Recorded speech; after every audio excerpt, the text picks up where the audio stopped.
ये समझ में आया कि सीएम बनते ही मुलायम सिंह यादव ने पहला फैसला 1978 दंगों को लेकर इंसाफ का नहीं किया था, बल्कि ऐसे लोगों का नाम साफ करने का किया था। रिपोर्ट देखिए।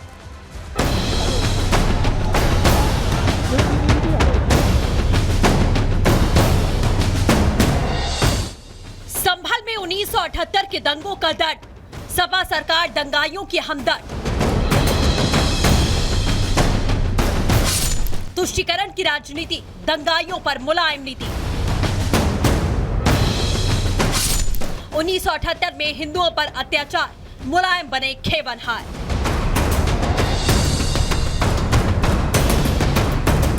संभल में एक के बाद एक कई दंगे हुए, लेकिन साल 1978 में हुए दंगों का जख्म अभी भी हरा है, जो सांप्रदायिक तनाव के रूप में शुरू हुआ और फिर बाद में सबसे विनाशकारी दंगों में से एक बन गया, जिसमें 184 लोग मारे गए, जिनमें 180 हिंदू थे। फिर इस दंगे के बाद से ही संभल की डेमोग्राफी बदलना शुरू हुई, लेकिन अब उन्हीं दंगों को लेकर एक लेटर वायरल हो रहा है।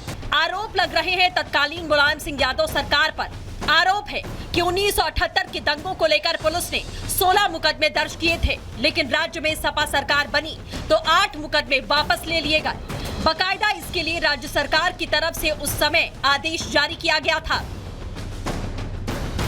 दंगा पीड़ितों के मुताबिक 47 साल से इंसाफ की लड़ाई लड़ी जा रही है। दंगा पीड़ित विष्णु शरण रस्तोगी के मुताबिक 29 मार्च 1978 को सांप्रदायिक दंगा शुरू हुआ। हिंदुओं के साथ मारकाट और व्यावसायिक प्रतिष्ठानों में आग लगा दी गई। हालात ऐसे बन गए थे कि खुद को बचाना मुश्किल हो चुका था, लेकिन अगर अब प्रशासन पूरे मामले की जांच करे तो सच्चाई सामने आ सकती है। ये गवाहों की अनुपस्थिति के कारण ये मुकदमा उस वक्त बंद कर दिया गया था, लेकिन इसमें न्याय नहीं हुआ। और अगर हमारी सरकार इस मुकदमे को खोलती है तो निष्पक्ष जांच होनी चाहिए और जो दोषी हैं उन्हें सजा भी मिलनी चाहिए और जिनको जो पीड़ित हैं उनको न्याय मिलना चाहिए। किसी की पूरी दुकान जल गई, 20 लाख का नुकसान हो गया, उसे 20,000 देकर समझा दिया, तो हम लोग अपनी जबान तो खोल नहीं सकते थे उस वक्त। जितना मुआवजा दिया, हम तो पीड़ित थे, हमने सोचा इसमें सब्र कर लो। दंगा पीड़ितों में 1978 का दर्द अभी भी है। पीड़ित विष्णु कुमार ने बताया, मंजर सफी नाम के नेता जुलूस निकाल रहे थे, बाजार बंद कराने का प्रयास किया गया। उसके बाद भगदड़ मची और दंगे की शुरुआत हुई। सैकड़ों हिंदुओं को जान गंवानी पड़ी, लेकिन इस पत्र के वायरल होने के बाद अब दंगा पीड़ित सवाल उठा रहे हैं। ये दंगा जो है असल में ये मंजर सफी के नेता थे, वो जुलूस कोई निकाल रहे थे किसी विरोध में और उन्होंने दुकानें बंद कराने का प्रयास किया और उसके बाद ही जो भगदड़ बच गई और दंगा शुरू हो गया। मतलब उन्होंने गलत किया था, ऐसा नहीं करना चाहिए था, उन्हें केस नहीं वापिस करना चाहिए था, केस की पूरी जानकारी लेनी चाहिए थी। संभल में जो है वो एक तो मुरारी लाल जो है उनके जो दुकान कारखाना था उसके अंदर 10-12 लोगों को जला दिया गया था और यहाँ दुकानें काफी कई जगह दुकानें जली थी और करीब पूरे दंगे में करीब 184 लोग की मृत्यु हुई थी।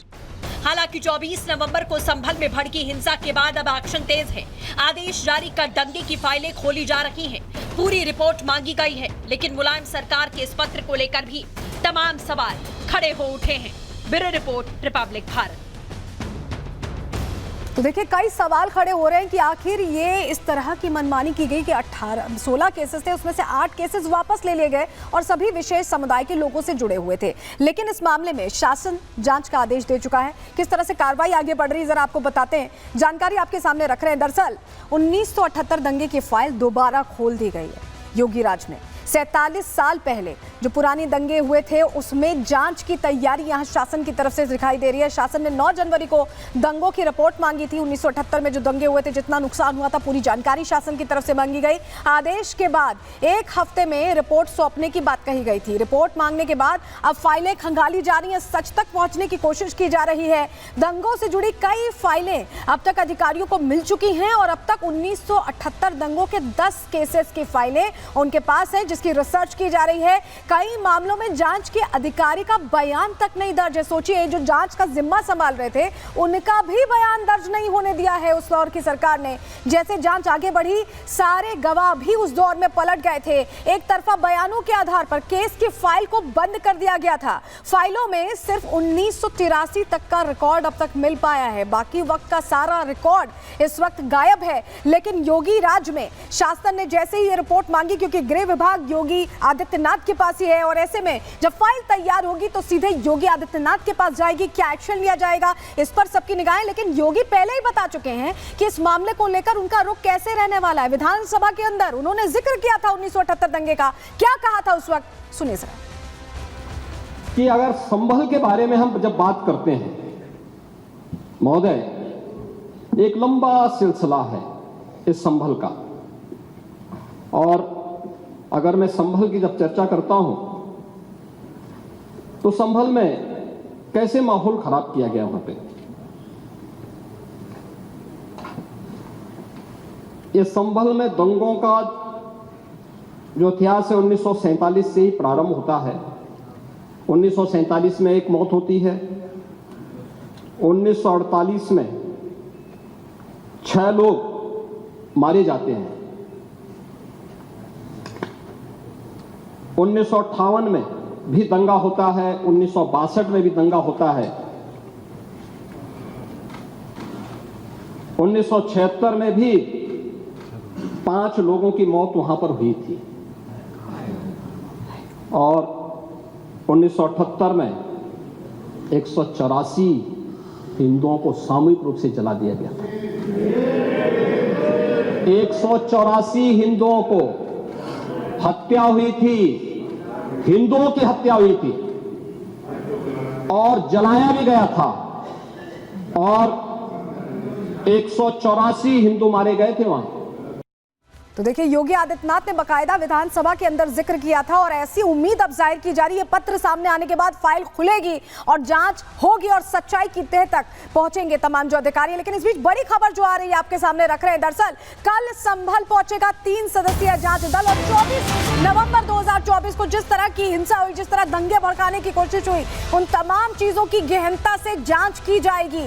ये बड़ी खबर इस वक्त की आपके सामने रख रहे हैं। कल संभल पहुंचने वाला है 3 सदस्यीय जांच आयोग, और सुबह 10 बजे से पूछताछ का दौर शुरू होगा। क्योंकि जो घटना सामने आई थी, कोर्ट के ऑर्डर पर सब कुछ हो रहा था, उस दौरान पत्थरबाजी की घटना होती है, लोगों की भीड़ इकट्ठा होती है, फायरिंग तक हो जाती है। ऐसे में 24 नवंबर को हिंसा को लेकर जांच होगी। सुबह 10 बजे से जांच आयोग बयान दर्ज करेगा और सच्चाई तक पहुंचने की कोशिश करेगा, क्योंकि ये पूरा मामला जो सामने आया था वो भी अफवाह को लेकर ही ऐसा लग रहा था कि सामने आया। लेकिन ये तो सामने आ गया कि मुलायम सिंह यादव ने उस दौर में मुख्यमंत्री होते हुए पत्र लिखा था और एक तरह से मदद की थी उन लोगों की जिन्होंने संभल को जलाया था, हिंदुओं पर अत्याचार किए थे। लेकिन अभी जो 24 तारीख का दंगा हुआ था, उसमें अखिलेश यादव को आपने देखा होगा कि बार बार पुलिस की कार्रवाई पर सवाल खड़े किए गए। जो 4 लोगों की मौत हुई थी उनको लेकर भी पुलिस पर सवाल खड़े किए गए कि पुलिस की गोली से मौत हुई थी, जबकि सच्चाई ये थी कि दंगाइयों ने जो कट्टे थे, जो पाकिस्तानी ऑर्डिनेंस फैक्ट्री से मिली बंदूकें थी, उनसे फायरिंग की थी, और उसके बाद 4 लोगों की मौत हो गई थी। उसको लेकर यह भी हुआ कि शहीद का दर्जा दिया जाए, ये भी एक संभल में शख्स करता दिखाई दे रहा था। तो सियासतदान से लेकर ये अफवाह फैलाने वाले हर कोई उसका फायदा उठाने की कोशिश कर रहे थे। लेकिन सच्चाई अब कैसे सामने आई है, ये रिपोर्ट जरूर देखनी चाहिए अखिलेश यादव को। चलिए जरा तस्वीर दिखाते हैं, क्योंकि यही वो विपक्ष है जो बार बार पुलिस पर प्रश्न खड़े कर रहा था। लेकिन इस शख्स को देखिए, संभल हिंसा का ये आरोपी है अफरोज, ये पकड़ा गया और इससे क्या खुलासा हुआ है ये हैरान करने वाला है। लेकिन